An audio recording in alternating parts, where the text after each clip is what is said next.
Yahweh telling people His 7 feasts.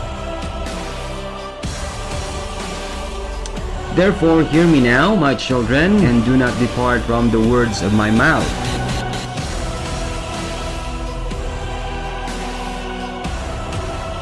There is no longer Jews or Gentiles. We are all in this one fold because we entered through our belief.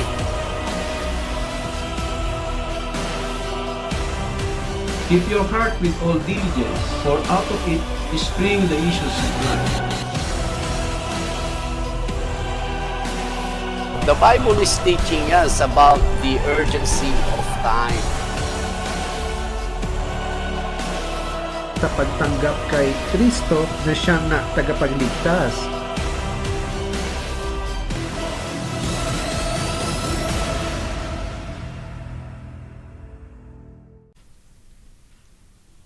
Hello.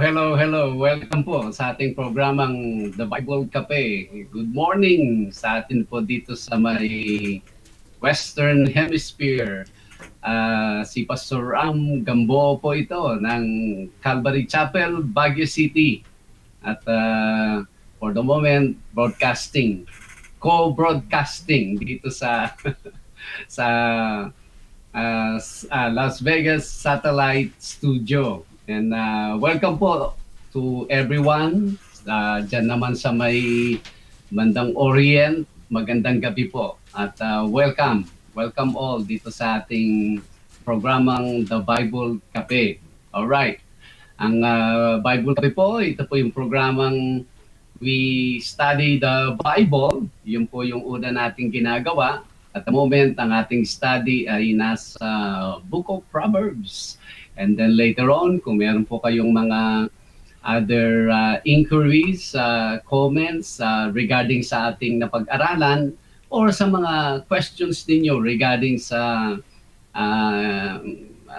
Christianity in general, we welcome them po. Kaya stay tuned at nawa we can hear any suggestion of topic that you want us to talk about or any questions. Ayan, para kahapon napakaganda ng episodes natin because so many questions na pumasok.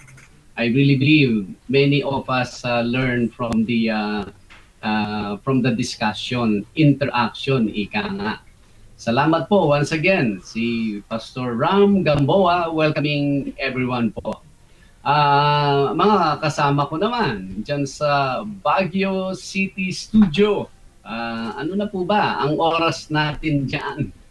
Hello po, Pastor Ram. Magandang umaga po dyan sa USA. Ang oras po dito sa Baguio City, Philippines ay Bible Cafe Time na. Ayun, mag-isa ko lang. Parang nag-iisa ka dyan Hi guys! Good evening po dito sa may Baguio City and the rest of the Philippine areas and also dyan po sa US of A. Magandang early morning po dyan. I hope po na you are doing fine and everything is well po sa bawat isa sa atin. And right now, please stay put as we begin our program, The Bible Cafe.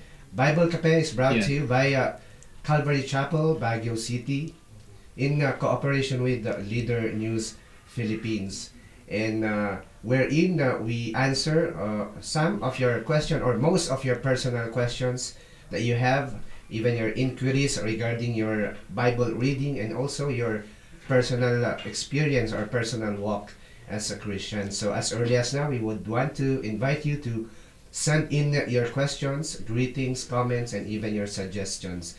So if you want to reach us, just keep in touch with us through these hotline numbers, 0927-494-2175 for Globe subscribers and 0949-736-5000 for Smart subscribers. So come on board and be part of Bible Cafe at samahan niyo po kami sa Thursday episode ng Bible Cafe. And again, welcome to one and all. Good evening po sa lahat at good morning po, Pastor, at good afternoon po sa Gulf. Welcome po to our Thursday episode of Bible Cafe. let this be a quiet time for all of us at makinig tayo muli sa salita ng Panginoon. Sister Wilda po ito. Hi everyone again, I'm here. Sister Umbis here po. I'm so happy that I'm seeing you again here in our new episode at our Bible Cafe. I hope we can enjoy more of our episode po. Hi! Alright, so up ahead, if you have your Bible with you, we're on the book of Proverbs, and we are about to start with our proverb of the day, and our scripture reading would be found in Proverbs chapter 10 verse 8 to 14, and it will be read for us by Sister Wilda. Alright. If you have the Bible, makibasa po kayo sa atin. Proverbs 10 verse 8 to 14. The wise in heart accept commands, but a chattering fool comes to ruin. The man of integrity walks securely, but he who takes crooked path will be found out. He who winks maliciously causes grief, and a chattering fool comes to ruin. The mouth of the righteous is a fountain of life, but violence overwhelms the mouth of the wicked. Hatred stirs up dissension, but love covers over all wrong. Wisdom is found on the lips of the discerning, but a rod is for the back of him who lacks judgment. Wise man stores up knowledge, but the mouth of the fool invites ruin. Ayan, maraming salamat Sister Wilda for the scripture reading. And now, back to you, Pastor Ram, dyan po sa may Las Vegas Satellite Studio. Alright, salamat. Yes, dito we broke it into 7-7. Yesterday's episode we dealt with the first 7 verses ng chapter na ito. Basically, King Solomon continues in his random teaching dito regarding basically sa isang wise at isang fool. Mostly ay regarding sa pagtanggap at pag-release ng mga salita. I really believe marami po tayong matututunan dito sa 7 na even binasa ni Sister Wilda. Beginning verse 7 po ang sabi. Wise in verse 8, the wise in heart will receive commands, but a prating fool will fall. So, kinukumpara na niya yung dalawang klaseng tao. Ang wise in heart will receive commands. Of course, yung commands ay yung whatever is that instruction that he may apply sa kanyang buhay. An instruction coming from one who is really knowledgeable. At some episodes ago na pag-aralan natin that the knowledge of the Holy One is understanding. So kung ito idalhin natin sa panahon po natin, when we receive commandments, instructions from the Scripture Himself, it's already a tested instruction. It's already a tested command. Kaya wala po tayong talo when we base ang ating mga buhay sa salita ng ating Panginoong Diyos, even Yahweh. I just remember even si Yeshua, nung po siya ay babaptize ni John the Baptist, ang sa amin ni Baptist, may it never be, you supposed to baptize me. Why are you coming into my baptism? Kasi alam natin yung baptism ni John is a baptism of repentance. And then ang sagot ng ating Panginoong Yeshua is, let all the righteousness be fulfilled. So what righteousness is he talking about? If you look at the Old Testament, there are instructions on how they should prepare things, ceremonially clean ang mga bagay na gagamitin or ginagamit nila sa kanilang serbisyo. You see, even ang ating Panginoong Yeshua, He based everything that He did in preparing Himself to become the perfect propitiation ng ating mga kasalanan, perfect payment ng kasalanan ng everyone dito sa mundong ito at sa buong kasaysayan ng mundo. So, ang wise in heart will receive commands. Kumbaga, when I read the scripture, I know nothing. That should be the attitude of the wise. When we hear messages or when we hear things coming from the scripture, of course, those who are sound and according to the context, we should know nothing. And so, meron pong lalagyan sa ating mga puso, sa ating mga kaisipan that will make us wise. But a prating fool, sabi niya, will fall. Ang prating fool is talking excessively, talking nonsense. Kumbaga, mas marami siyang gustong sabihin more than sa container niyang makinig. I believe sa mga familiar sa verse ni in advice ni James, Apostle James. Sa sulat niya, ang sabi niya, quick to listen, slow to speak. Ibig sabihin, when it comes to the instructions of Yahweh, you should have more containers in receiving more than sa pananalita, puro salita ang binibigay. More outlet, more than sa inlet. Verse 9, he who walks with integrity walks securely. Ang integrity po is, one time I heard na the difference between integrity and reputation. Ang reputation is who you are before people. Kumbaga, yung performance mo na nakikita nila, maayos ka, mabait ka, that's your reputation. It's either good or bad. Pero integrity is who you are when you are just by yourself. That is integrity. Ibig sabihin, consistently, if you are faithful, if you are well, if you are good, even people are not around, then you have a good integrity. You have that integrity in you. Now, when you are before people, you don't even need to change. If a surprise visit, you're not in trouble because you just continue to who you are. Dito ngayon, yung opposite ng mga plastic. Yung they are different to pag may mga tao and yet different naman sila pag sila lang mag-isa.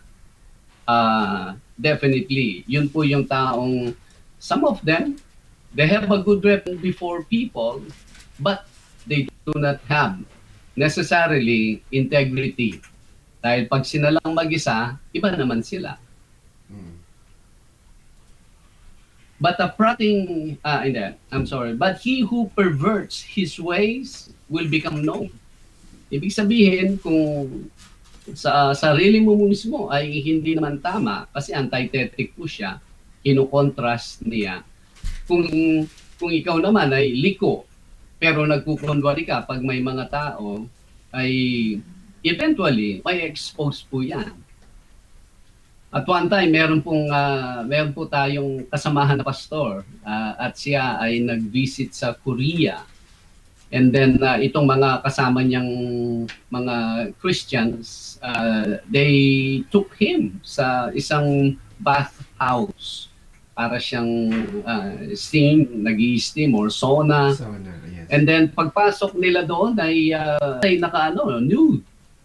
And then hindi niya alam kung paano paano niya i-handle yung situation na yun. Kasi sila, naka-nude sila. Hindi, lalaki. Hindi naman co-ed.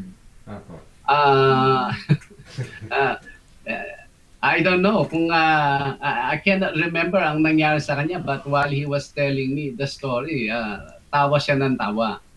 But anyways, my point is this.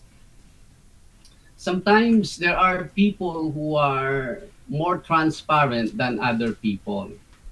Transparency. Ang mga transparent na tao, usually sa mga ganun na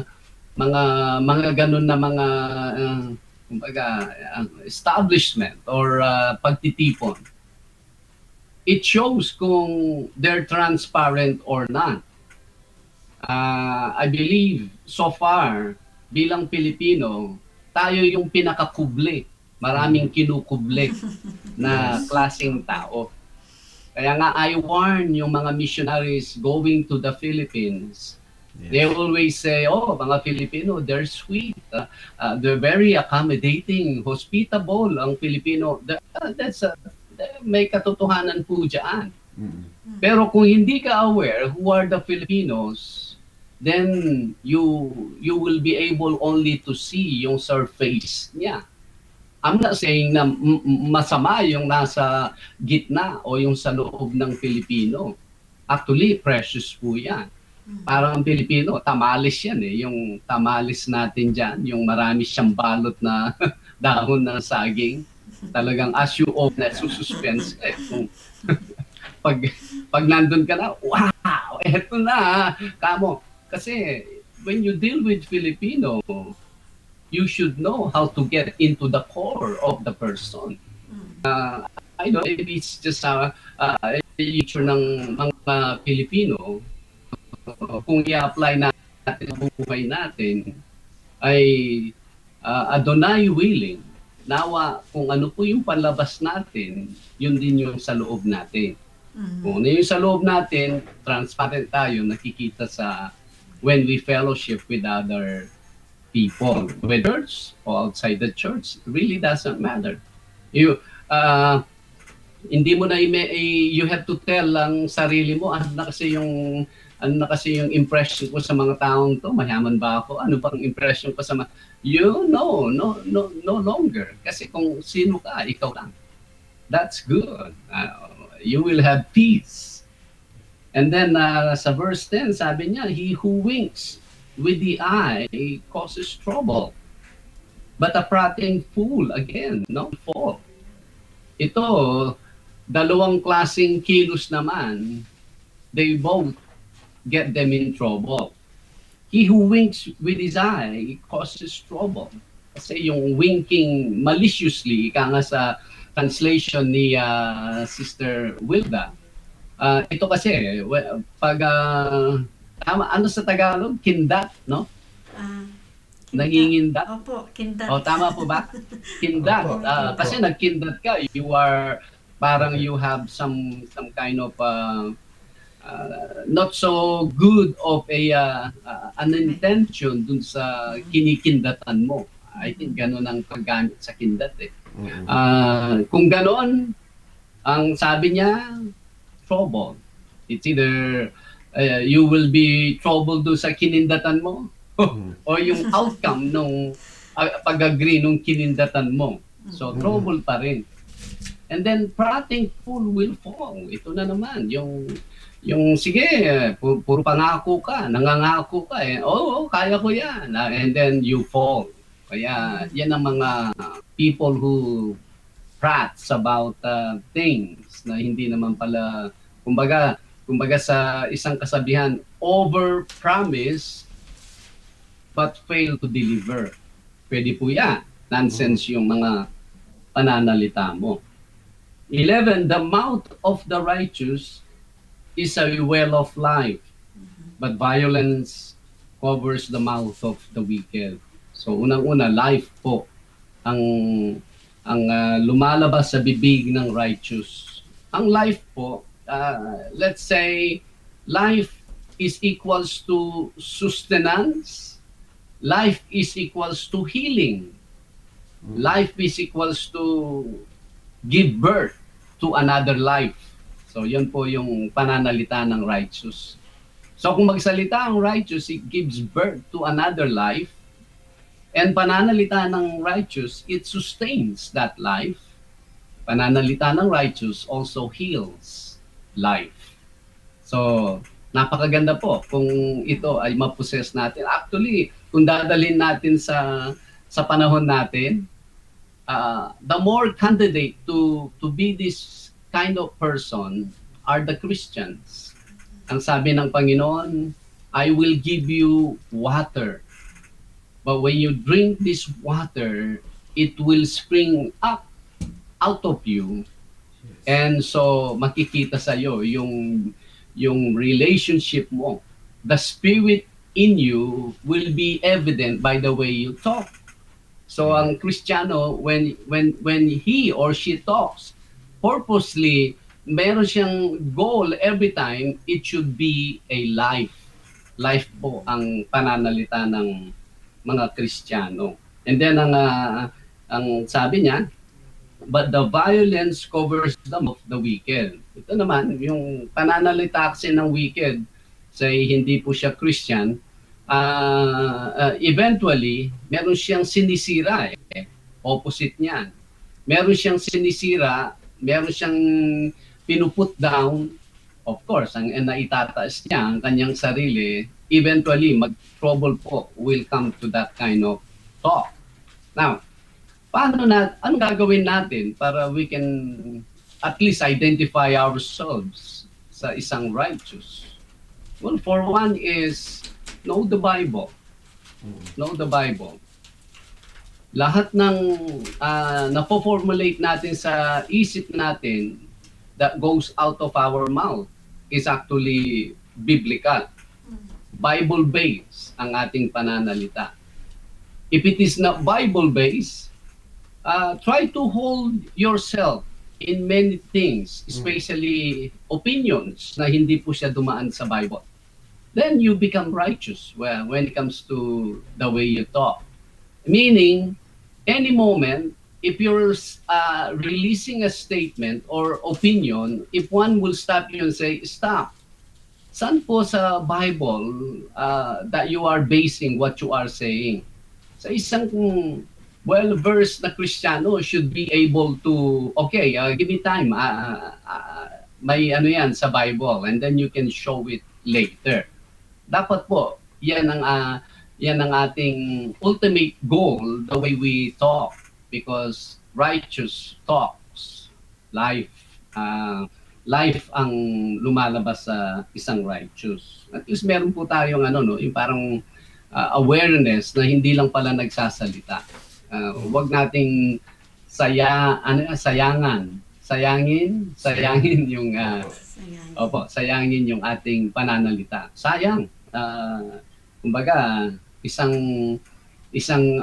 gift ng ating Panginoon na i-express natin kung ano man yung na-formulate sa ating mga cognitive.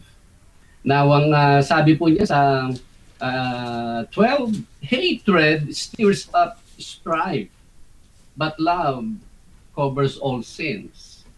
Ang hatred stirs up strife kasi ang sayo ay merong nagawang meron kang nalaman na hindi ginawang masama ng isang tao o kaya something na hindi nila pinakakaunawaan or someone did you something sa iyo.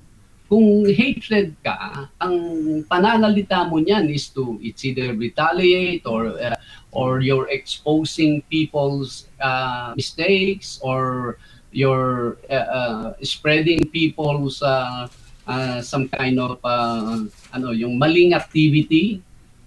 That's a hatred that will cause strife either sa inyo o dun sa mga taong kinakalat mo. But ito, away ang pupuntahan nito. But love covers all sins. Ito naman ang sinasabi niya, love. Bakit love? Just to put this in text, ang love po, hindi po siya konsentidor.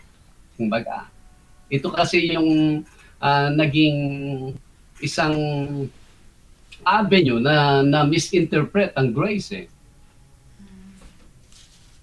Ang love is not, oh, bayan mo na yan. No, not at all. Dahil mahal mo ang tao, you wanna give time. You wanna bring this up to Yahweh first. It's not once may something is wrong, binubulag sinasabi mo na, binobroadcast mo na. You're not even thinking kung ano talaga yung situation na yon. You love that person. You love people, and as much as you could, you want people to be having a peaceful, pleasant relationship. That's what you love. So when you hear something, you hold yourself because ang nag-ooperate sa'yo is love, peace. Instead na spreading or telling other people of other people's mistake or weakness even, then you hold that. Rather, you pray for the person. Kaya nga sometimes, I will gauge yung kausap ko if the person tells me more about the problem more than he prays, wala, nagsasalita lang yan. But if the person prays, you will see he tells less about people's weaknesses. Kaya sa atin is we should love. Dapat labang nang go-operate sa atin. Hindi yung nagkamali siya immediately ay we retaliate. O kaya meron kang narinig, immediately ina-announce mo. Pero what's your purpose? Kung hindi love, that's not pleasing before Yahweh. And hindi serving sa ating kapwa-tao. Failed tayo doon sa godliness at righteousness. And then sabi sa 13, wisdom is found on the lips of him who has understanding. Sino po yung understanding? Those who practice what they know, they have understanding. What will be the birth? The extension of that is Yahweh gives them wisdom. Hindi yung knowledgeable ka lang, pero hindi mo naman ina-apply. Where's wisdom doon? Remember, para siyang requisite. You have a knowledge, you apply, you have wisdom. An understanding. You have understanding? Wow. Yahweh's container is for those who obey ang kanyang instruction. Even sa panahon po ni King Solomon, is just the same. And then, verse 14, wise people store up knowledge, but the mouth of the foolish is near destruction. I will read again, verse 14. Wise people have knowledge, but the mouth of the foolish is near destruction. Again, ito na naman. You know, ang wise na tao, kinukonsider niya ang kanyang sarili as a container. Ay ba, meron siyang naririnig. Okay, let me listen dito. I think I can learn something here. I can store kung ano itong naririnig kong mga being presented. Yung foolish naman, alam ko na yan. Pero hindi pa naman niya talaga alam. He knows the title. Pero kumbaga sa movie, he knows the title, but he doesn't know the story.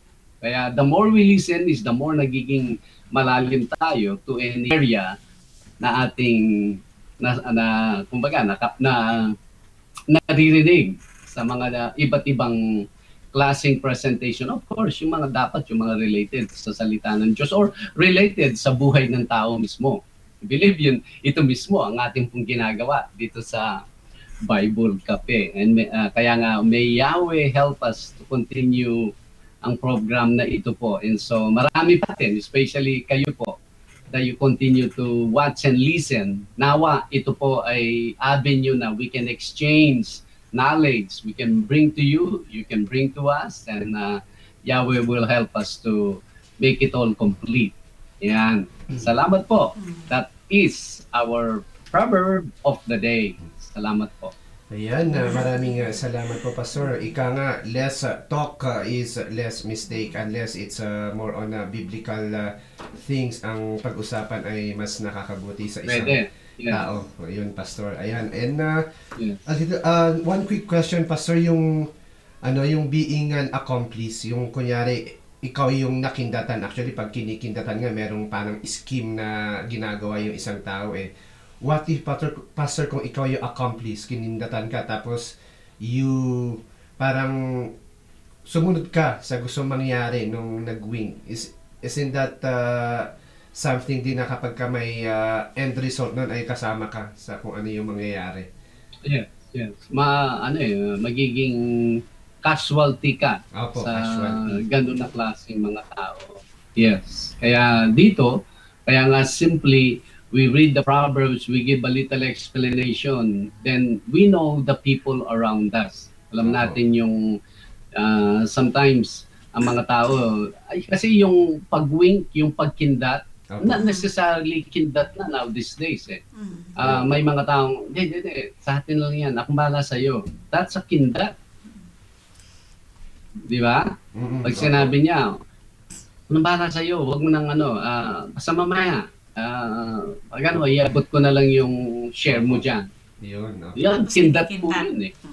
Yes. Opo, that's the same as kinikindat. Parang it's between you and the person. But someone else will be in a disadvantaged position. Opo. Alright. Pastor, one thing that I've learned, yung yung reputation is what you look to to your fellow men. Pero yung integrity po pala, Yeah. Pastor, ay yung even though mag-isa ka na lang, you're still doing the things that you do, either yung mga magandang bagay na ginagawa ng isang tao. Pero Pastor, bakit po na more on sa panahon po natin ngayon, yung mga tao, they care most of the time kung ano yung mga sasabihin ng tao sa kanila, to the point na every actions, before po nila gagawin yung mga actions na ito ay they will even think advance sila mag-isip na sabihin ano kaya sasabihin ng tao kung gagawin ko ito, rather than having an integrity. Mas pinipili po nila yung reputation because of advancement po ba or what po? Isa na yon. Kasi ngayon, ang napaparangalan are those people who are known outwardly. Yung reputation kasi, yan ngayon ang napaparangalan more than sa integrity. Opo. Yes. Yung integrity, hindi kita eh. So, parang sa music industry, noon ang mga songs, even mga secular, magaganda yung love song, yung talagang audience nung composer, isinulat niya, inexpress niya yung emotion niya through the tune ng kanta. Ang gagandang Yes, pakinggan eh. Parang maalala mo tuloy, nung one time ikaw ay nasa puppy love, mga gano'n. At meron pa yung mga composer naman, mga poetical ang mga kanta nila, like si Bob Dylan or yung mga Peter, Paul and Mary, yung mga poetical lang mga yan eh. Parang pakinggan mo, there is a something in there, not necessarily good, but para silang may napuntahan na mundo, and then they describe it in a poetical, it kind of steers your mind. And those were the musicians back then. Pero ngayon, what are the being promoted, rewarded, being bought by the public? You know, mga nonsense na mga kakanta. So ngayon, kung ikaw ay isang secular artist that you sing, definitely will not make song that makes sense. Make song that will keep people, ay dumb mo yung mga nakikinig. Kasi dumb na yung mga nakikinig. If you compose a song na it's so deep about the true meaning ng life. No, I'm not talking about Christian song. I'm talking about secular. Who will listen to you? No one wanna things anymore. Ngayon ay puro si Alicia eh. Alicia, puro ganun na ngayon, mga Alicia eh. I don't need to think. Noon yun, you have to think. But now you just have to, pamper yourself. If you wanna know something, just ask Alicia. Alicia. Alicia, sabi mo nga sa kanya, alis na siya. Alis siya dyan. Ayan, Sister Wilda, do you have a question? Pastor, napakaganda po yung explanation nyo sa verse 8 and 9. Opo. Sabi nga po ninyo, yung wise in heart. So, that means, Pastor, if I will clarify ko lang kung tama yung nakuha ko, wise in heart will Opo. receive commands from the Lord. And maybe he is truly submitted to God's holy word. At saka yung sabi nga po ninyo na prating full. Is this also he talks too much, di ba? Sabi nga ninyo, pero siguro po, Pastor, wala ba sa kanyang puso, salita lang ng salita na hindi niya inaintindihan, na wala siyang nonsense yung kanyang sinasabi. Tama po ba yun? Absolutely. Ayun. Yes. Kaya nga yung mga picture na yan, not necessarily taong tambay. Sometimes, kasi pag binasa mo to, tayo mga Pilipino, immediately pupunta tayo dun sa taong tam. Actually, sometimes I look at this and I see mga ministers. I see mga ministers that they keep on talking and they don't even know what they're talking about. I see ambitious church workers na they just want to be apostles but they don't want to undergo discipleship. You see? And then mabibigyan sila ng position na they think they are already when they know within them they're not even qualified for that position. Kaya before you start talking a lot, it's good to listen muna. It's good to be disciple. And not necessarily you go to a Bible college or Bible school. No. Do your thing.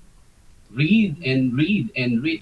Ang mga ministers na hindi man nag-Bible college, they should consume themselves at least good 2 years in reading the Bible, reading resources to fill themselves. And so the day will come, they keep on prating. They will talk excessively, pero may laman. Hindi po yung, after makinig sa'yo ng tao, mas lalo siyang naguluhan, mas lalo siyang na-confuse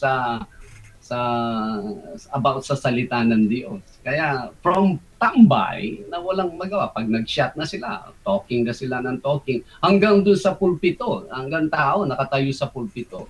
That can be also a prating fool, talking excessively. But really, it has nowhere na you will find that in the scripture. Ayun. All kinds of people na to. Either outside the church or inside the church. Pastor, how about po dun sa sa setting po na inside the church? Marami pong mga guilty rin diyan eh. At one point, guilty po tayo sa mga sa inside the church. Yung ibabrag natin na doon ako nag-attend sa Calvary Chapel. Tapos pagka mag-uusap-usap na yung mga ministers, ang imbis na pag-usapan nila yung ministry, ang itatanong nila sa isa't isa, ilan na yung mga miyembro mo sa church? Isn't that a factor of trying also to speak nonsense or try to brag something out of trying to make themselves look like handsome sa kanilang mga co-ministers, even sa mga kakilala? Yes. Well, that is more related, Brother Dennis, dito sa integrity. Integrity. Na ang focus ngayon ay kung ano yung panlabas. Opo. Kaya nga one time, meron tayong naging bisita sa Calvary Chapel Baguio. Tinanong ako na, actually 2 incidents ito pero the later one, ang sabi niya, Pastor, ilan po ba yung member niyo dito? Wow. But I think I did not repent, but I was not in a good mood when he asked me that question. Ang sagot ko ay, isn't it? You supposed to ask me how many lives already were taken care by this fellowship. Amen. How many people already found a guide towards Yahweh sa fellowship na ito? But if you ask me that, I cannot tell you how many. I really believe many of them. Why are we asking for the members? Yes. Oh, well, I did not repent because my heart spoke during that time. Dapat yun ang tinatanong sa church. Pag tinanong sa church, ang nagiging kanilang basis kung ilan yung members. Kaya ito, naglipanan ngayon yung mga practical preachers na their members is in thousands. Kaya sila, those kind of people, they admire those kind of preachers.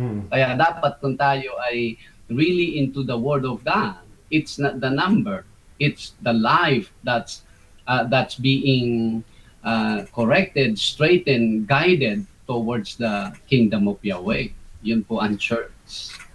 Okay po, Pastor. Doon sa sinabi niyo, Pastor, na yung transparency, Pastor, ng isang taong medyo may wisdom, does it mean to say na we are going to put down our guard for the sake of transparency because or nakikita mismo sa buhay ng isang Kristiyano, sa mga taong nakakakita sa kanya kung ano yung binubuhay niya na may ugnayan siya sa ating Panginoon, comparing po sa isang tao na walang ugnayan sa ating Panginoon, para lang may masabi sa yung mga tao sa kanya ay they try to be pretentious sa kanilang mga kilos. Yes. Well, being transparent is let people see your heart. Pero you still have your guard. Let people see your heart with your consistent way of expressing concern or expressing your desire to how you can be of help sa kanila. Magiging magiging transparent ka. Hindi yung parang may mga shellfish, may mga shell na siya tapos babalik na naman. May mga ganun na tao mag-release sila ng salita and then balik na naman sila. No, you just when you say something, you stay out there and be consistent dun sa sinabi mo. Malalaman ng mga tao, this person cares. And this person meant what he is saying. Yan. Yung pagiging consistent, meron po siyang critical contribution showing people that we are transparent. Wow. Salamat po, Pastor Ram. Salamat po. Pastor, dito sa verse 8 and 10, napansin ko, may chattering full sa verse 8, tapos may chattering full sa verse 10. Are they related? I mean, pareho silang person. It looks like sa New King James, exact description siya. Ang sabi niya, but a prating fool will fall. And then, but a prating fool will fall. Kasi yung verse 10, magkasama lang silang may in trouble. Yung he who winks with the eye causes trouble. In trouble yan eh. Ganon din yung prating fool will also get in trouble. Yung verse 8, kinontrast niya sa isang taong marunong makinig naman sa wisdom, sa what do you call this, commandments. Yan. Pastor, maraming salamat po. Pastor, one more. Dito po sa Proverbs chapter 10, sa last po, sa may 14, yung last na verse. Okay, sure. Is it related po, Pastor? Pwede natin i-relate dito sa James chapter 1:26 na ang sabi, if any man among you seem to be religious and bridled not his tongue, but deceive his own heart, this man's religion is vain. Tungkol sa pananalita. Opo, yung opo, sa pananalita po. Okay. Storing up knowledge. Okay. Oh, yeah. Kaya lang, itong 14 kasi, hindi siya isang tao eh. Hindi siya isang tao. Ang 14, dalawang klaseng tao. Yung wise, nag-store up siya ng knowledge. Yung mouth naman, ang pananalita niya, it actually create schism. It creates fight, yung ganon, destruction eventually. Kasi pag yan ay, pag nila, parang mitsa, Opo. Yung mitsa kasi, pag nag-create ka ng gulo dyan, eventually, pupunta sa iyo yan, ikaw ang sasabog eh. Magbabackfire po. Opo. Yung pagbabackfire siya, Opo. talagang uuwi pa rin sa iyo kung yung kinreate mong kaguluhan. Pero sa James naman, ang sinasabi niya, do not possess this at the same time. Na alam mo ang scripture, pero Opo. naman yung pananalita mo. Paano Opo. paano manggagaling yung fresh water at saka muddy water? I Opo. believe yun din yung pinanggagalingan ng scripture na yan eh. Opo. Parang pastor, parang hindi po nagre-reconcile po, no, pastor, yung what you try to to say and what you try to impress to people, because it doesn't match at all. So yun po, pastor. Tama. Maraming Tama. salamat po for Maraming that. salamat, Ayan. Pastor. Pastor, continuation Alright. din sa verse 13. Sabi dito, but a Yes. rod is for a back of him who lacks wisdom. Is this rod a sort of punishment to those who lacks wisdom? Parang Right. ganon, to lacks judgment pala. Yung Opo. rod, Let me read this. Parang na-skip ko ito, ano? Opo. Wisdom is found on the lips of Of him the who has discerning. understanding. Ay, Opo. hindi ko pala na-miss. But a rod, ito yung na-miss ko. But a rod Opo. a is rod for the is back for the of him. back of him who lacks wisdom. Opo. Of him who is devoid of understanding. Opo. Ano po? Ang ano kasi dito, yung alam niya, pero hindi niya ino-obey. Di ba? Kaya siya walang understanding eh. Mm-mm. Halimbawa po, meron po kaming, I have 3 children. Okay? One time, sasabihin ko yung panganay, wag mong gawin to. Ito, ganito mo gawin. Anong maliit pa sila. And then makita ko ay ginawa niya yung sabi kong wag niyang gawin. I get the belt and then I spank ko. Ba! Di ba sinabi ko sa iyo na wag mong gawin to. Kasi may knowledge na eh. Narinig na niya eh. Di po ba? And then, ito ngayon. The second one. The third one. Kaya, alam ba, yung bunso. Ginawa niya ginawa din ni kuya niya nung pinalo ko yung kuya niya. Okay, pero nag-iisip ako, sandali, siya ba nasabihan ko siya? Kasi siya nasabihan ko na palaruin eh. Papaluin yung hindi mo pa nasabihan. Walang understanding to eh. But he has knowledge. He knows. He knows and yet he's not obeying. Kaya to make him understand, para now, oo nga pala, sinabi ni Papa ko, yun. The same thing sa buhay na ito. I believe, hindi naman basta na mamalo ang ating Panginoong Yahweh. Even sa panahon po natin, when He failed to communicate sa atin what is to do and what is not to do.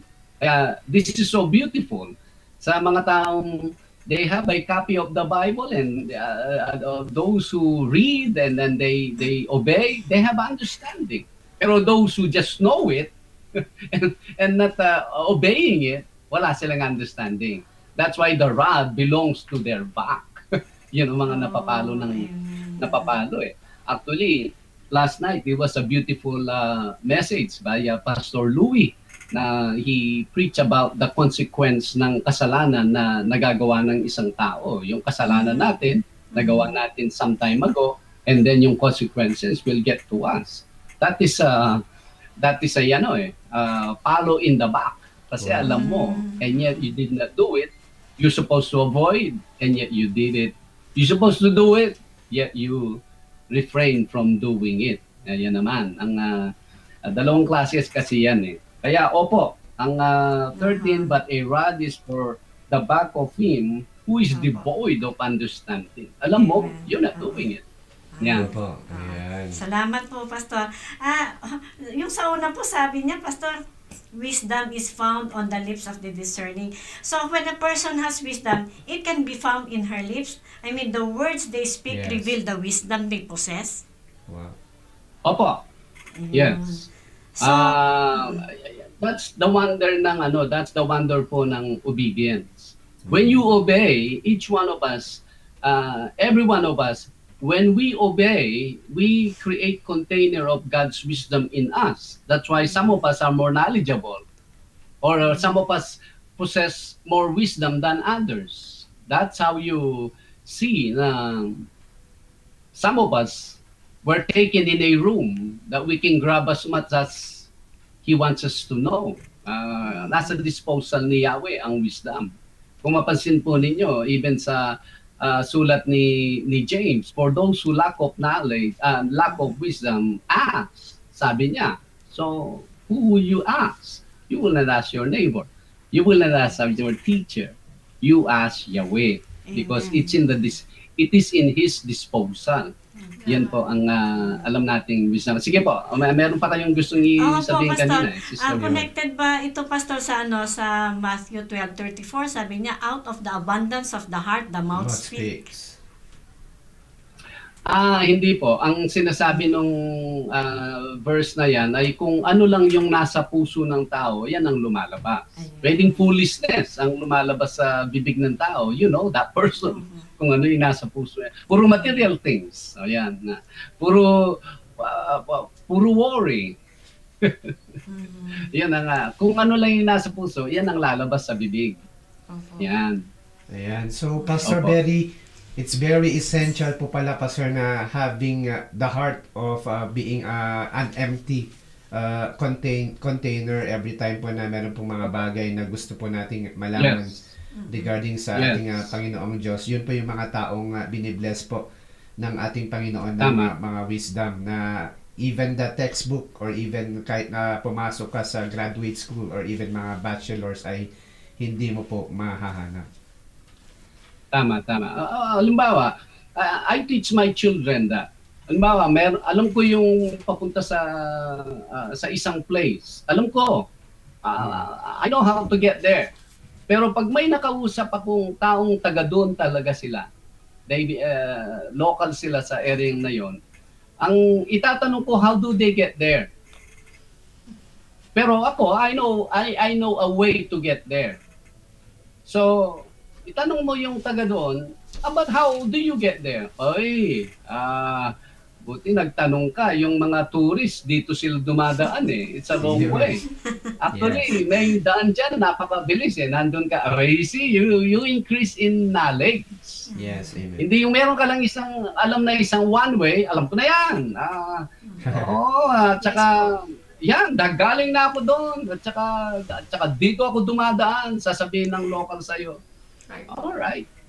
Sana nasabi ko sa iyo yung way na wala nang traffic at madali, pero tingnan mo, nagmamagaling ka, iwan ka niyan. Wala kang natutunan dun sa moment na yun.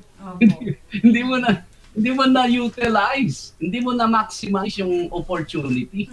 Ayan, kaya sa atin, when we are out there, we gather knowledge, we become container. And ang dami. Dati ang alam mo lang A, and then nagiging B, nagiging C, nagiging A, B, C, D, E, F, G. Isang topic pa lang yan. And so, you have many different ways looking at this particular topic. Hindi yung alam mo, isa lang. One lang, pero gusto mo ikaw ang naririnig. Nagsasalita. Pastor. Sayang yung mga nakakausap mo, alam pa niya lang C. Alam niya pala yung B, alam niya yung D. Hindi mo na-collect. Ayan. At saka, Pastor, mas masaklap pa kapag tinanong ka, sasabihin mo yung directions, pero yung direction mismo hindi mo alam kung saan papunta doon. It's a very hard thing to do. Hindi yan, oo. Tsaka yun, papunta doon. Tsaka, yun, sige, diretso lang. At pag basta sabi nila, pag makita mo yung head of lion, nandun ka na sa Baguio. Ayun.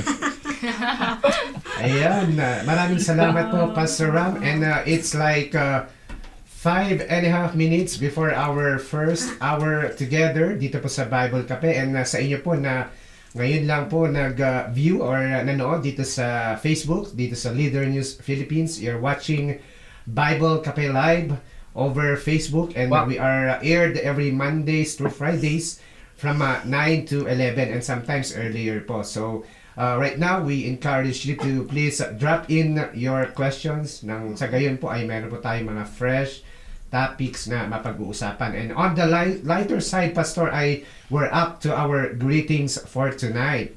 Ayan. Yeah. So, pangunahan po tayo ni Sister Umbi sa ating mga greetings. Here I have also Brother Don. Hello po kuya. I think you're with your family in Irisan.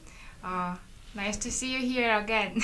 Yes. And I think my mom is also watching. Hi mom. Shalom. And then Ate Tanya also, Sister Tanya, hello po. And then Sister Gyeongun Lee, Sophie, hi. What? Enjoy. Gyeongun? Yeah, Gyeongun po. Okay. Hi Sophie. Sophie. Yeah, and then Sister Janet po, hello po ate. And then Yes. Sister Anna is watching also po. Hi ate. Ana Peralta. Hi Anna. Ayan. And then Sister Crema po, hello po. Nice to see you here every episode. Yes, And who then else? yes, Brother Joseph, hello po. Hello Yes. po. And then Sister Vilma also watching also. Vilma Kayavan, Yes right? po. Okay. Hi.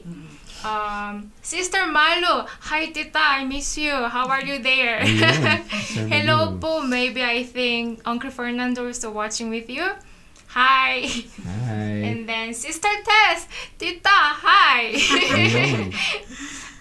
Sister Rosena also watching po. Rosanna Hi. Sunflowers. Yes. Sister Cory also, hi po. Welcome. Who's Bible that Cory? Cafe. Cory Aquino?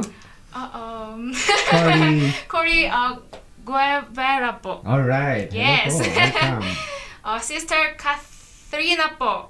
Katrina yeah. Carbuco. Yeah, that's my cousin. Yeah. My name is Christina po. Ayan. Hi. Sister Renan po. Renan? Pastor Renan. Pastor Renan po. Sorry po. Pastor, hello po. Yes. Sister Zena po. Yes, of Hello course. po, hi. Brother Anton. Yes. Oh, Pastor Anton. Nueva Vizcaya. Pastor, hello po. Brother Adeline Russo. Hello po. Sister Edeline Yabut Oitas. Ayan. Sister, hi po. Brother Max, hello po. Alright. Nice to see you. Sister Manu Vergara, a beautiful Thursday morning to all my Bible Cafe family. Sis, how are you? That's all po I can say. Brother Adeline Russo. I would like to greet din si Papa, tsaka si Ayun. Baka makalimutan Wayland, niyo po. si Shireen, tsaka si Marvin. I know na mag-watch kayo dyan.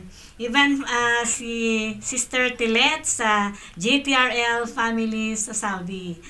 At saka si Sister Au and Vilma. Kumusta?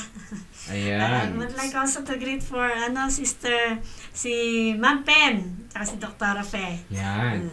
Also kay Brother Jonathan Bacani dyan sa may North Carolina. Also kay Pastor Ray Makadangdang dyan sa Paniki, Tarlac. Also with us is si Pards, si Nujen Calpito, one of our batchmate is watching right now. Also kay Ferry May Arinsana, in-invite to ni Brother Harold actually. Then si Brother Kesed Mariano, kay Ma'am Jaime Pohas, and the rest of the guys here, of course, shout out si kina Engineer Oliver with us here sa studio, si Sir Theo, si Sir Mark, Yes. and kay Jed and Harold. Yes Ayan. And po. Pastor Ram, baka meron po kayong babatiin dyan sa Alright. may USA. Alright. Nakiki-greet po ako sa lahat ng kinreet ninyo. So Yes. your mom, Sister Umbi, is watching tonight. Yes po. Nia Joe. Siya ba yun? Yes. Ayan. Nia Joe. Hi ma'am. Okay, welcome to Bible Cafe. Ayan. I hope they have she has a translation as we talk Tagalog. It shows no. Si Pastor Ruel Castillo is watching us. Yeah. Hello po. Magandang gabi, Pastor Ruel. Si Angeline Ursabia, Maya Bengi, Hello, kapatid. ma'am. Kumusta po? Hello sa lahat ng mga kapatiran natin dyan sa Concepcion, Tarlac. My nephew, Raymond Gamboa, Ayun. is watching us Hello. right now. Mon, Maya Paabak. And also yung Jamie Pohas, that's also my niece. And niece ko, that's my niece kay Ate Josie. Ayan, Hello, welcome. magandang gabi dyan sa inyo. Kumusta na yung mga turista natin dyan? Let me see. May mga nakita akong mga CEMI. Ayun. Sister Nena is watching us again. Sister Nena Wow. Navarro is watching us. Hello po. Hi po. Parang regular na ngayon Sister Sister Nena tsaka Oh, Sister Tess. Wow. yan. Nice. Sister Rosana. Hello. Magandang umaga sa atin dito. Another hot summer day dito sa Las Vegas, Nevada. Ayun, nag-greet na si Brother Kesed, si Sister Cory, nag-greet na rin. Sister Janet Alexander Ayun. is Is watching. watching us. Hello, no? sis. Yes. Si Susan Mariano is also watching us. Hello, Ache. Welcome sa ating program na The Bible Cafe. At Sister Raquel watching us, Galera. Magandang umaga sa atin dito. Si Nanay Josepa is watching us. Yan. Antonio Hobater. Josepa Antonio Hobater. Good morning po, Sister Josepa. At yung pangalawang Andy is watching us. Ayun. Nakamonitor si Dabawenyo Macho. Ayun, si Dabawenyo Macho. Sister At saka Judy. Ito, kita ko si Pastor Ian, Jessie. Eddie Calaes. Shan! Oh, yun siya. Si Sean. Baka makalabutan yung i-greet si Sean. Sabi niya, Naku. hindi. Ayun, nakitang panoorin sa Bible mag-watch, Cafe. sasabi. Hindi Okay, wala matutulog yun. mag-watch. Sumisigaw Yun po ang yun ginigreet pag eh. narinig niya. Si Pastor Eddie Pelaes, Hello po. Calvary Chapel, Mactan is watching us. Hello, Pastor. Kamusta po? Azon Galban, hello ma'am, welcome sa ating, and also Candace Santa Cruz is watching us. Hello, good morning to us here in California, or Seattle, Washington. All right, salamat po. Thank you for joining us. And throw us your questions or something that you want us to talk about po. Salamat. Yes. May question si Sister Malu. Sabi Okay. po, Pastor, paano, Pastor Ram, kung nagkasala ka sa isang tao, pero Okay. you ask forgiveness to her, pero still deep inside her heart, still they cannot forgive you. Kasalanan pa rin Yeah. ba yun, Pastor? Sa part po ng nagkasala, sabi po Sa niya. part po na nagkasala. Sa part na nagkasala, clear ka na po noon. Pag ikaw ay you meant to reconcile with the person and yet the person refuses to receive your yung mo sa kanya, yung asking mo to make it right. Free ka na po. Remember si King David, he committed sin. I believe it was the sin kay Bathsheba, and then when he was corrected, he was rebuked, and he meant to, nagkasala ako, I wanna make this right, and then may lumabas sa kanyang bibig, I have sinned, and I have sinned before you and you alone. Ang tinutukoy niya ay ang kausap niya ang ating Panginoong Yahweh. Kaya sa atin, unang-una, pag tayo nagkasala, we have said something wrong, and then unang-una, that hurts the person. At times, I just hurting them, whether purposely or not in purpose, sometimes it kills them. basically it kills them. Pero not total na patay. Pero you're killing part of them. So thou shall not kill, no? Thou shall not kill. Kasi you're destroying someone's pagkatao. So who commanded thou shall not kill? Well, Yahweh himself who created that person. Yahweh himself. So first and foremost, ayusin muna natin yung let's ask forgiveness kay Yahweh, and then all right, now he sees us, we're clear. The next is now make it right sa tao. Yan. Pero unang-una dapat klaro po tayo sa kanya. At pag naging klaro tayo, ay makita mo naman yung ating kumbaga, yung ating approach, intention now ay kung patay na yung tao, sometimes meron ganun eh. Patay na yung tao ay paano? No, don't bear that guilt kasi you already settled your bagay issue before Yahweh. Yun ang most important. Alam naman ni Yahweh.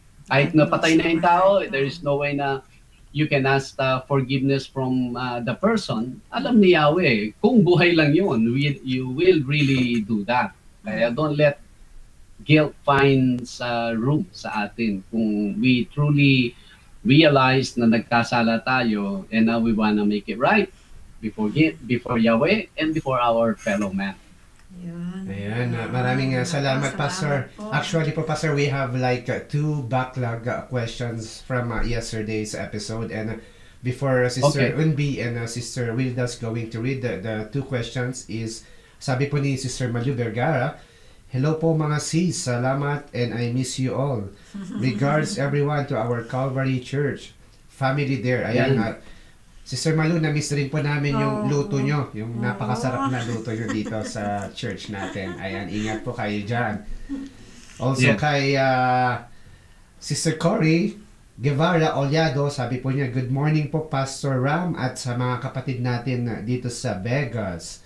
Good evening naman po dyan sa inyo sa Pinas. May God bless us all. Ayan, so we're up to our question for tonight from yesterday po. Babasahin po ni Sister Unbi, the first one. Okay.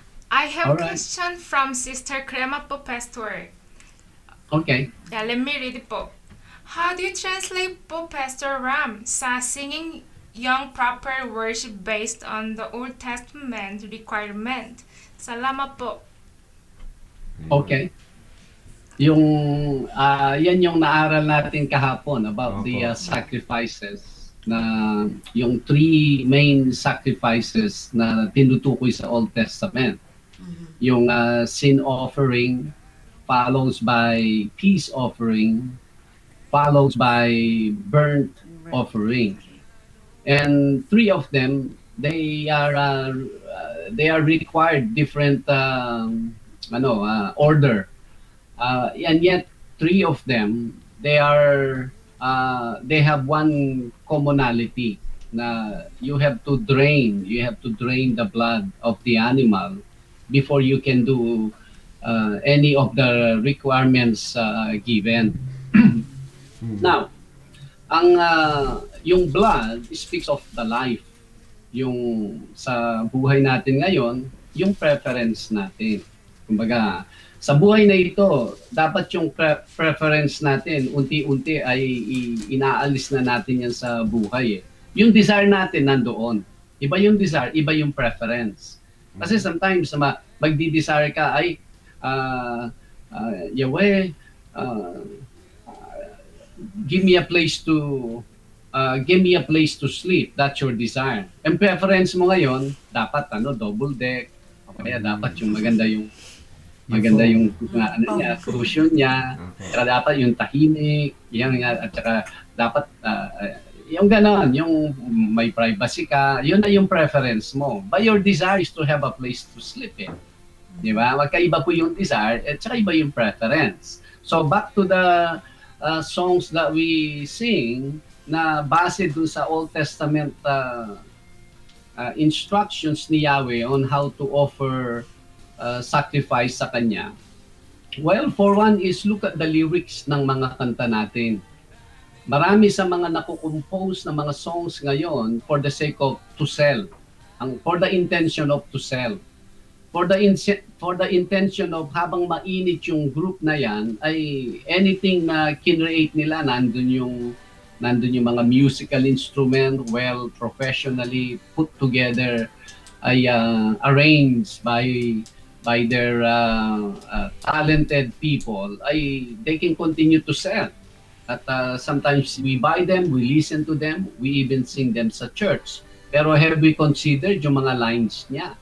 Sometimes yung mga lines niya, it not only, it doesn't drain the blood, but it adds more blood to the animal, to the person. At times yung mga songs natin is how Yahweh can continue to feel, to help us continue dun sa preference natin sa buhay na ito. Look at the lyrics. Early this year nga, pagdating ko dito, last year, pero na-notice ko dito na sa Las Vegas yung mga songs na popularly listened by Christians here, yung mga kanta is not really a song is from that requirements ni Yahweh sa mga sacrifices, tulad nung what's this song kasi, yung you made all that is wrong and you took all that is wrong and made it right. I believe senior ko ito sa one of the preaching ko how can it be na para bang the song ends kumbaga yung thought na yon, you took all that is wrong and made it right. Well, really? So sa my part, I have no part in making it right yung mga wrongs ko. Instead, I can just continue doing things wrong and you take that and make it right. So, nasaan yon sa Old Testament? Wala. Kasi ang Old Testament, i-drain mo yung blood. Dapat ang mensahe ng mga kinakanta natin is, person must reduce, you must increase. Dapat parating gano'n ang dating ng mga kanta. Kaya doon natin mababase, Sister Crema, on what kind of songs we should choose in order to convey the same message from the old to the new covenant. Yahweh wants us to worship Him. And when we worship Him, nawawala yung preference natin. Yung desire will be there. He will provide for us. He will give us a simple life. Pero yung preference, as Paul said, die daily sa ating mga sarili. Maraming demand kasi ito Ang taong ito, marami siyang demand. Kung masusunod lang ang preference ko, naku, walang walang hangganan na mga demand, ika nga, yung mga gusto kong mangyari sa taong ito. Yun, that's how we base ang mga kanta natin ngayon kumpara doon sa mga napag-usapan natin kahapon. Ayan, Pastor, maraming salamat po. One thing po that we have learned po, especially dito sa Calvary Chapel, Baguio, sa music ministry, we try to scrutinize every song that we try to place in our lineups. Tinitingnan po natin yung lyrics to the point na kung may espiritu ito na compromising spirit ay hindi po natin isinasama sa lineup. Pero Pastor, speaking of these songs, Pastor, is yung sinabi ko nga na ito po ba ay may something na spirit na parang ini-impart sa isang Kristiyano na spirit of compromising? Because marami nga namang mga kanta dyan na maganda yung melody, pero pagka titignan mo yung lyrics, kung hindi pa ulit-ulit ay very shallow po yung mga lyrics na pinanggagawa ngayon. So, yun po ba ang way para, may factor po ba yun, Pastor, para ang isang Kristiyano ay magkaroon ng compromising spirit? Well, hindi lang compromising, kundi nagkakaroon sila ng stagnant spirit. As if everything is good. Love, peace. Parang gano'n ang dating ng mga kanta na there's nothing to do. Christ did it all for you. So enjoy life. Wait for His return. Parang gano'n ang mensahe ng mga songs At obviously, the sad thing is that's the same message they hear sa mga pulpit. So naging stagnant ngayon ang mga Christians. Many are now embracing that theology much more. Ang mga composers ng mga different Christian songs now these days. Basta ang purpose mo sa araw na ito is, halimbawa, ikaw si demonyo. Ang purpose mo sa araw na ito, you don't need to push people back sa kanilang kung where they are. But if you can only stop them for this day, they will not make a one step forward. Accomplish na yan eh. Kaya ngayon, pati sa mga songs ay very gusto nila, it sounds friendly. Anong tawag doon na hindi user friendly, kundi yung mga new people friendly. Kahit pakinggan mo, hindi ka nare-review, hindi ka nare-remind sa iyong mga kasalanan. Dapat ganun ang mga lyrics ng mga kanta. Pero ang tunay na Kristiyano, you wanna deal with the real thing. Ano ba talaga ang aking responsibility before Yahweh? Doon, yun ang mga hinahanap niya mga mensahe. Whether sa pulpito o sa mga songs. Yun. Ayan, maraming salamat po, Pastor. And now, the other question that actually we have from yesterday is may kinalaman pa rin po sa mga songs na lumalabas sa panahon po natin ngayon at babasahin pa ni Sister Wilda or Sister Umbi, Sister Christina. Do you have it with you? Sister Wilda po. Okay po. So, Who will win? Sister Umbi or Sister Christina? Kasi po Pastor Tagalog. Tagalog kasi Pastor, kaya ako. Pastor Ram, sabi po, doon po sa mga nagra-rap ng Christian songs, do you consider that as a song of worship? That is... yung nagra-rap? Sister Rosena. From Rosana? Rosana. Naturally, yung mga nagra-rap naman ay more sa mga kapatiran natin mga Black Americans. Yan ang meron silang type of music na they sing that way. Now, let's say rap po, and yet yung kanyang mga lyrics ay okay naman siya. Biblical siya. Hindi naman siguro magiging worship song yan sa loob ng church. Kita mo itong mga preacher nila, naka-Amerikana, hindi, nag-rap ba siya, yung gaganon-ganon. Parang hindi magandang nakikita, no? Actually, at one time, I watch yung mga demonic na mga pulpito. Wow, grabe yung mga nangyayari sa maraming mga churches now these days. Pero back to the rap.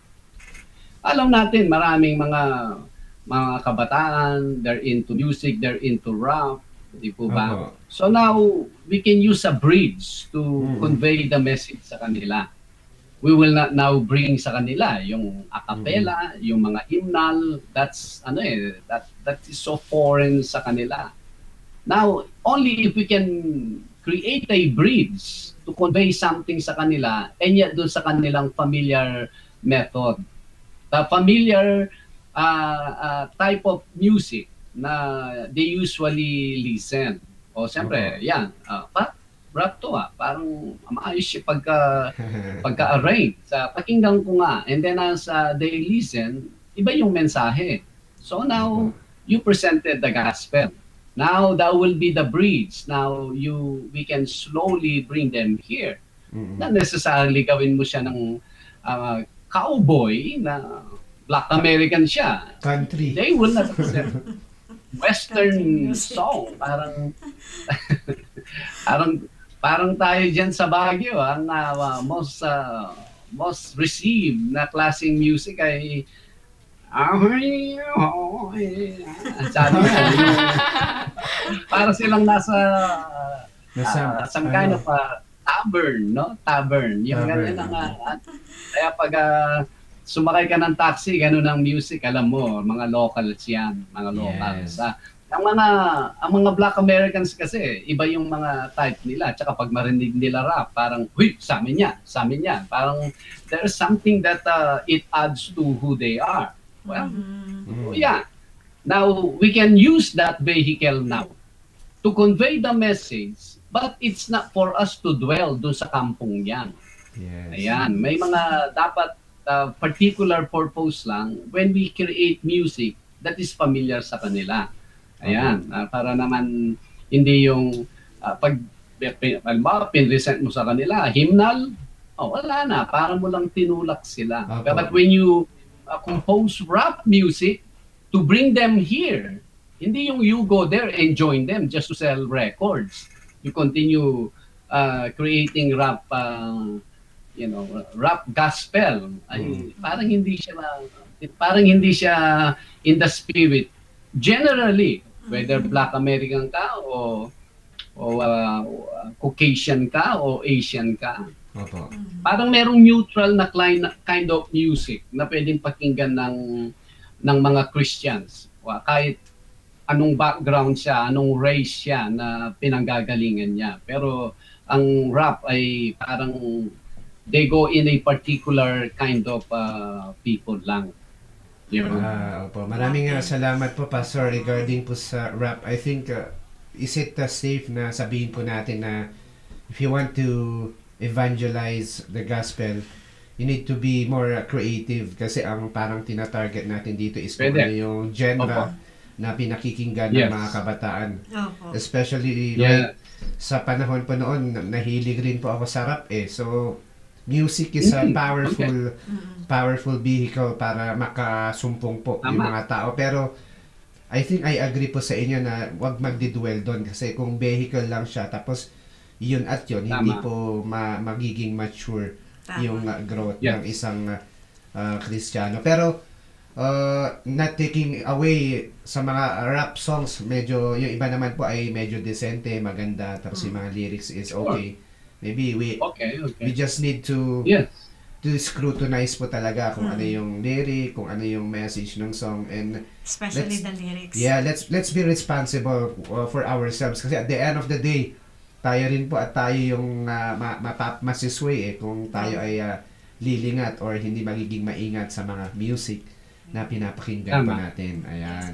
Actually, merong isang popular song ngayon dito. I love listening. May rap element siya eh. Pero hindi naman po siya rap. Opo. Yung opo. Grace Got You by Mercy Me. Narinig na ninyo? Mercy me. Grace Got Grace Mercy Got Me. You. You Yes. by Mercy Me. If Umbi can sing that for us, I will surrender all. Ayun. You listen. Listen to the song. Grace Got You by Mercy Me. Imagine Mercy Me. We were surprised. Ira and I, we were surprised when we learned that it's by Mercy Me. Wow. It's Copy po, very Pastor. good po, Pastor. We will listen to it. Isasama po namin, Pastor, sa mga playlist namin. Ayun. Sama natin sa one of the Also, songs. before we go to another question, Pastor, I would want to welcome also si Sister Hirolen Sels Hison. Kayate. Is with us tonight, Hello po. joining us tonight dito sa Bible Kapitan. Maybe with Kuya Ali po. And also kay Brother Ali, of course. Ayan. Then si Mama Aida Olais is also watching right now. And sabi rin ni Pastor Renan Ana Hello. Mangonon, he wants to say hello to Lester. Sir Lester. I think in-invite po ni Pastor Renan si Sir Lester to watch Bible Cafe. And Very good. welcome po, Sir Lester. We study the scripture, we answers some of your personal questions regarding po sa Bible po. Ayan po, ayan. Yeah. And up to our next question, please. What do we have here? Ay, oo. Meron question dito, Pastor. Sa Opo.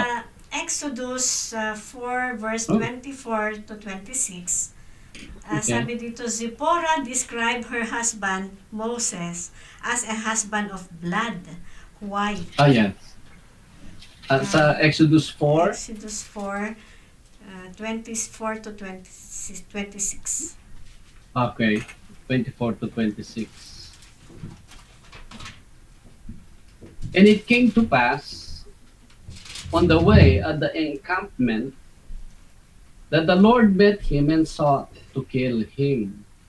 Verse 25, then Zipporah took a sharp stone and cut off the foreskin of her son and cast it at Moses' feet and said, surely you are a husband of blood to me.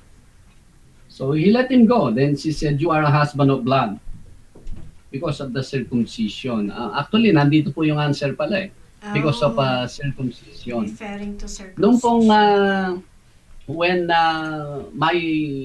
my sons, even the firstborn and the lastborn, nung sila'y may panganak, I look at the book of Genesis.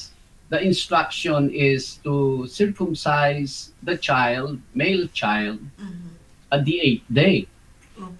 Eto ngayon na they were delivered, they're beautiful babies, and the doctor is there, he's ready, andyan ang scissor niya, and everything. And they can circumcise the child right there. And I said, no, don't touch the child. We have to wait 8 days. The 8th day, I will come back. They were really puzzled. Why wait? And why have another moment when right there, pwede na nilang i-cut? Of course, German cut. Hindi sa atin, ibang klase yung cut natin dyan eh. Bayabas cut. Now, labaha cut dyan eh, labaha cut. Okay, now, ang nangyari, eto na ngayon, siyempre, andyan na kay Sister Josie, yung baby, ayaw na niyang mahiwalay sa kanya. And then the 8th day, sabi ko, paano yan? I have to bring him. We have to bring him sa doktor. Sigurado ka ba? Sabi niya gano'n. Sigurado ka ba? Oo. Sabi ng Bible, the 8th day will circumcise the baby boy. Sige ngayon, nagpunta kami. Nung nandun na kami sa doktor, kasi may appointment na yan, nandun na kami sa doktor, titingnan ko si Sister Josie. Iba yung mukha niya. Para ba, kabata-bata, sasaktan mo. Ganun ang naging reaction niyan eh. Hindi man siya si Zipporah. Imagine, she knows the Bible already. I pointed to her at she's also a Christian. And then makita mo, siyempre, yung mother, ayaw niya nasasaktan yung kanyang anak. And so, to make it short, na circumcise ngayon, the 8th day. And then, ganun na, nung pagdating sa bunso, ay medyo okay na siya. Settled na siya. Kasi marinig mo yung bata eh. Iiyak siya na marinig ng nanay. Huwag na parinig sa nanay yung iyak ng bata. Eh, ito yung kay Zipporah, she's clueless. A Midianite woman. And then ngayon, they don't practice that kind of circumcision. And yet, before going to Egypt, ang instruction ay to set free the Hebrew people. Oh, your son must undergo dun sa what I require ang mga male boys and male yung mga male adults na they have to be circumcised. Siyempre ito, babae siya nga mismo kinat niya yung skin ng kanyang anak. Nakita niya. Siyempre masaktan siya. Nakita niya yung dugo. Ito na. Anong klaseng asawa? Yun yung ibig sabihin noon. It is really foreign sa kanya. Yung makita niyang saktan yung, why do you need to do that? She doesn't understand. But back to Genesis, that is the sign of my covenant to you and your people, that you are a circumcised people. Yan po ang sagot doon. Ayan, so maraming salamat po Pastor, and it's really parang sa health po is may good benefit po yung circumcision at that age ng mga babies. Ayan, sabi po Pastor ni Sister Crema Canlapan na side note po, Pastor Ram, si Bart Millard ang storyline ng I Can Only Imagine movie. Yes. Mercy Me. Yes, yes. Ayun. Then, Tama. Tama. opo, din Sister Crema also wants to say hi to Sir Chris Prater. Thanks for tuning in, bro, sabi po niya. Ayan. All right. And up to our next question, and I think Sister Unbi have it with her. Yes po, I have one more question from Sister Crema. Yun. I will read Okay. it po. Good morning po, Pastor Ram. What is the biblical view of cremation? Yes. Should Christians be cremated? Cremated. If you choose to go that way, is that a sin or a form of disobedience? Salamat po. Ayun. Salamat, Sister Crema. Okay. Thank you, Yes, Sister Crema. absolutely. Salamat, Sir Crema. That is something na maganda na papag-usapan, no? Lalo na sa church. Ito, Bible Cafe family. Sure, let us, we can throw our opinion dyan. Pero walang explicit na instruction not to cremate your dead ones. Ang pattern lang natin dyan, ano yung ginawa? Ano yung ginawa ng mga taong alam nating people of God? Remember si Joseph, nung siya ay namatay at inilibing siya sa Egypt, ang habilin ay, when you depart, bring my bones with you. Bring my remains with you. Oh, imagine, ang tanong is that really important? May importance pa kaya yung labi ng tao? Of course, iba naman yung extreme na approach ng mga taga Highlander, na to the point they created many unnecessary reverence and respect sa kanilang mga dead ones. Yung hinuhukay nila, and then dinadamitan nila all over again, and then kumakatay sila ng mga hayop just to please yung namatay nilang loved one o relative. To the extreme na po yon. At saka alam natin, mga Christians, they don't do that anymore. So ngayon, tayo, kung titingnan natin yung naging kilos ng mga saints in the Old Testament and New Testament, actually sa kanila, when you die, you will be buried the same day na namatay ka. Buried na yan, hindi yung 24 nakadisplay ka hours. pa. Di po ba, Sister Wilda? Opo, Can you tell us within more about 20 that? Within 24 hours po, they have to bury. Ayun. So within 24 hours. When you die, they will bury you within 24 hours. Hindi po sa atin ay weeks. At depende. If you are somewhere in Metro Manila, yung mga gambling lord, they will buy your dead loved one's body. Wow. Kasi it makes yung gambling in the house and in the yard legal as long na may dead body, as long na may Wow. may coffin dyan. Literally, there's a body na namatay. So, they pay you.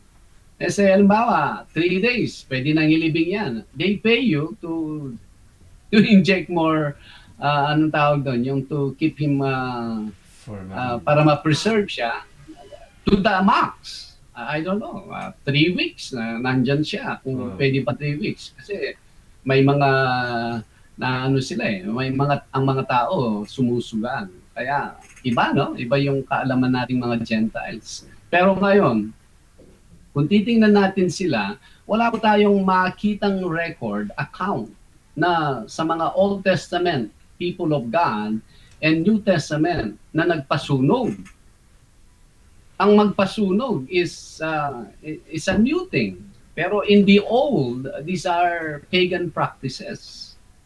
Pagan practice po yung sinusunog yung kanilang mga dead ones, dead loved ones. Kaya to throw my opinion dyan, I will only look at to what the Old Testament and the New Testament na ang practice nila.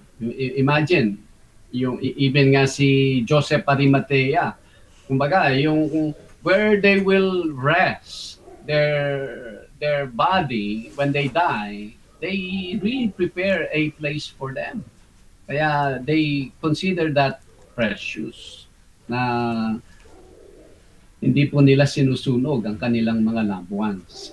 I believe, kung yun ang kalooban ni Yahweh sa atin, it's just a matter of being a good steward sa mga resources na binibigyan niya sa atin. Kaya nating magpalibing. Ika nga.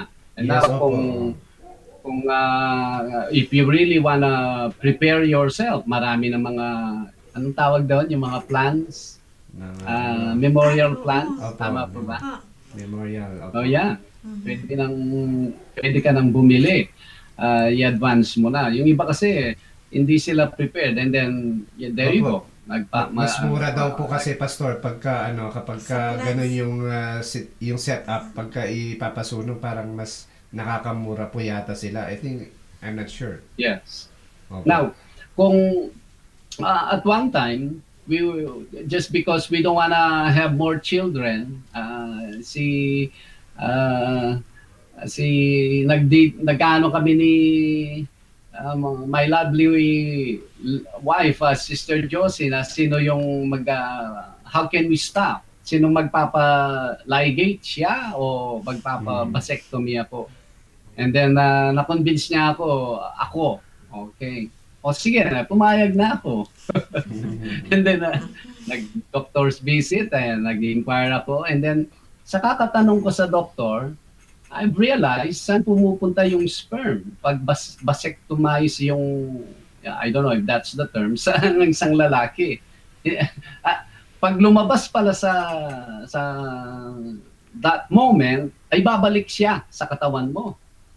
Imagine? And then yung mga co-workers ko, they said, para kang kinagat ng langgam mo, you don't even feel nothing, and they will give you anesthesia. Tama ba yun? Anesthetic, yung pampanam.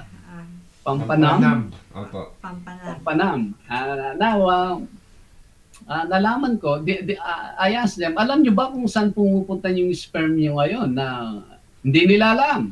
You see, nagkulang sila ng inquiry. At para sa akin ay that is a no. Hindi yung kumbaga, now I know the procedure. I know what will happen. Now, kung pakikremate mo ang loved one mo or ikaw, have you considered ano po yung procedure bago maging abo? Bagong maging abo yung loved ones mo. Titingnan natin o namatay siya tapos yung abo. Have you considered ano yung proseso in between? Wow. Opo. You have to look at that. And then wala pong magpapakremate pag na-realize nila ano yung procedure na the body of the person will undergo para siya bago siya maging abo. I will not say it here. That is your assignment ng all viewers, hindi lang si Sir Tema. But salamat si Sir Tema. You throw us that, for throwing us that question. Pero that is something to find out muna. Hindi yung go. Pero parang masagwa eh. It's not, I don't know, it's not welcoming to know the procedure bago siya maging apo. Alam lang natin, sinusunog yan. But no, tingnan po natin ano yung buong procedure niya. Ayan, po. Meron nga, Pastor, ako nabasa na yung isang namatay, ginawa nilang isang bilog na tapos nilagyan nila ng halaman. Hinulma? Oo, pinulma nila. Wow. Nabasa mo ba yun? Tapos magiging tree ka. May Yes. halaman dun sa loob. Wow. At, Pero hindi ka ginalaw. Hindi ka po, ginalaw. wala po. Contain po kayo. Contain Yes. yung tao. Tapos nilagyan ng halaman. Doon sa, Wow. kaya yung roots niya, ayun, may na doon. Kaya makikita Yeah. mo yung tree. Tama. Pero hindi Yung po- halaman na yan yung mas maganda pa yun. I'll take that. Opo. Di ba? Opo, Pastor, Kaya po pala Pastor naka-enclose no yung yung process ng cremation kasi pag titignan mo siguro you Opo. cannot take it to your You cannot. naked eye na patay na nga tapos Opo. ganun pa yung mangyayari. Ah. Pero Pastor reading So, almost, sige. reading between the lines Pastor yung kasi yung isang analogy sabi nila sa po ba 'di ba sa alikabok na create ang isang tao then dapat sa Opo. alikabok din siya babalik. So pwede po Sure. ba nating igawing basis na kaya Hindi po. hindi rin Hindi po. po. Dapat in a natural process, magiging alikabok ka eh. In the natural process. Yan, unnatural yan eh. It's almost like mutilated. Tama po ba, Sister Willa? Mutilated. Mutilated. Opo. Mutilated. Ayun, hindi ko mabanggit. But it's almost that. Opo. That is the procedure sa mga kinikremate. Opo. What I Ikaw, mean to Pastor, nakatipid, Opo, nakatipid ka lang ng pera, pero Opo. kung ano yung dinaanan Ginawa ng pa labons mo, kawawa. Kinawawa mo naman siya. Opo. Pastor, what I Tagal mean to kanyang say is minahal. Pastor, what I mean to say is parang mas preferable yung ililibing ka kasi from that time and on, babalik ka talaga kung saan ka nang simula Nagsimula. rather than trying to do it in a cremation way Fastest kasi way. parang I just don't know pero some people right now is due to practicality wise Opo. they Yes. opted or the option po nila is yung cremation. Ayun. Tama. Ang iba naman, they reason na, well, when Yahweh resurrect us, He can bring us again to who we were. Naturally, Yahweh can create something from nothing, much more from something to something. Wala na pong issue doon. Ang issue Yes. lang dyan, have you considered, ano yung proseso bago siya maging alikabok? Yun, bago siya maging ash. Ayan, maraming salamat po, Pastor. And I think we're heading to the conclusion ng ating episode for tonight. But before we are going Alright. to take our Okay. parting words, ay si Sister Violeta, the two-in wants to say thank you kay Sister Susan Kawakami from Tokyo, Oo. Japan for watching and kay Sister Early Lim. Hello po, Mama Susan and kay Sister Early for watching this late. Ayan, sa Bible Cafe. And kay, sabi rin ni Jed, hello Phoebe. Ayan, I don't know kung sino si Ma'am Phoebe, but hello Ma'am Phoebe. Wow. Welcome po dito sa Bible Cafe. Ayan. And, Baka yung apo ko yan, si TV. more likely po, yung Yes. ako nyo. Ayan. Yes? Ipigang boa? Yes. No. Oh, PD, hello. Good morning. Ayan, si Sir Lee. The question po, I think maraming salamat po sa inyong patuloy na pagsubaybay po dito sa Bible Cafe, and as much as we want to answer the one remaining question po ay abangan nyo po sa ating Friday Amen. edition ng Bible Cafe. Ayan, ibibitinin Friday po, na. po muna namin kayo para nang sa kayo ay mayroon po tayong ilo-look forward sa araw ng bukas. Yes. Once again, we would want to encourage you to please continue to like the page ng Leader News Philippines, including yung Bible Cafe, and once we get live, you will be given notifications. And if ever you miss the the first part or the earliest part ng program na ito, you can watch the replay over sa YouTube. Actually, si Kuya Randy, Brother Randy Istandian is watching our replay. Sabi niya, maraming salamat Pastor sa pag-explain mo about sa mga deacons. Yun pa yung nakita kong comment niya. And sa mga manonood ng replays, maraming salamat sa inyong patuloy na pag-antabay. Ito po si Brother Dennis, and may the Lord bless us all. Maraming salamat for watching Bible Cafe. Mga kapatid, sana bukas ulit nandyan pa rin kayo na nag-watch. Sister Wilda po ito. again, good morning and good evening. Hi. I hope everyone, I can see you guys again tomorrow. Okay. Yahweh's willing. See you again. This is Sister Umbi. Hi, Shalom. Shalom. Yes. Okay. Thank you, guys. Salamat. Brother Ver is online right now. At Brother Ver, good morning. See what we can do today or tomorrow. Brother Ed is pupunta siya dito mamaya-maya niyan. Nagpapatulong ako sa kanya. Also, nakita ko dito, I see Brother Freddy is watching us. Yeah. Brother Freddy, magandang umaga. And I think meron pang Max. Freddy Maneo. Good morning, kapatid. At meron kang question dito, but tomorrow we'll deal with this question first of all. Bago si Mark Cyrus Pawa. Brother Mark, salamat at nanonood ka ngayon. Nasaan ka na? Nasa Taiwan pa rin ba? But anyways, thank you for being with us. Si Malu Samson Lacanilaw, Ache, something good morning kaya katamo na yan. Mapali kining Las Vegas, Nevada. Anyways, kanina po ang ating naging proverb of the day is ang pananalita ng fool at yung pananalita ng isang righteous. Basically, yun po yung major doon. It was repeated number of times. Ang wise, pag siya po'y magsalita, it has something to do with life. Ang wise, he knows how to listen. He knows how to store up more knowledge. He knows how to create, how to bring about understanding. Yan po ang wise. And when he speaks, he cares for you. He is concerned about how he can be of help sa mga taong kasalamuhan niya. Pero ang fool, he just continue to talk. Pero hindi naman niya alam yung puno-dulo ng kanyang sinasabi. At kung mayroon siyang makitang something is wrong, yan, another opportunity to open his mouth.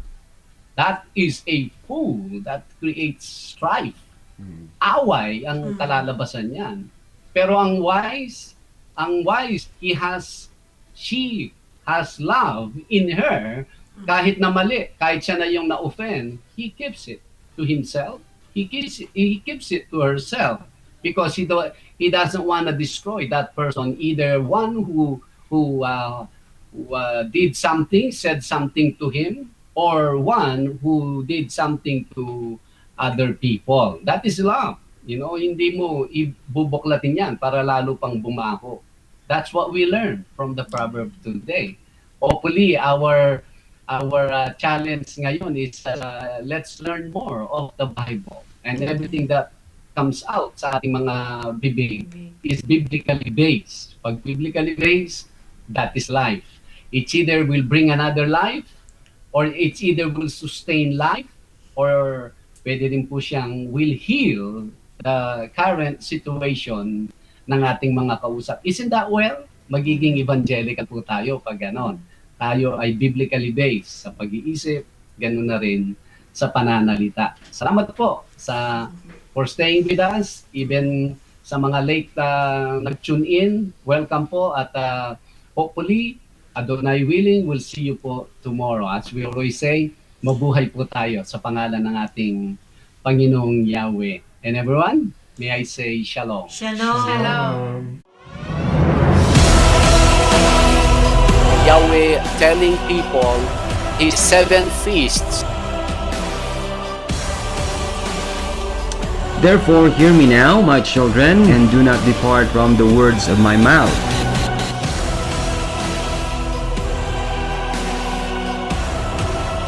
There is no longer Jews or Gentiles. We are all in this one fold because we entered through our belief.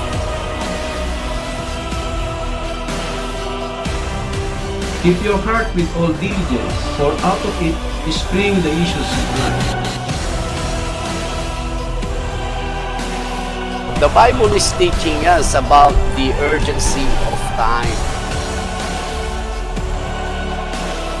Sa pagtanggap kay Kristo na siyang na tagapagligtas,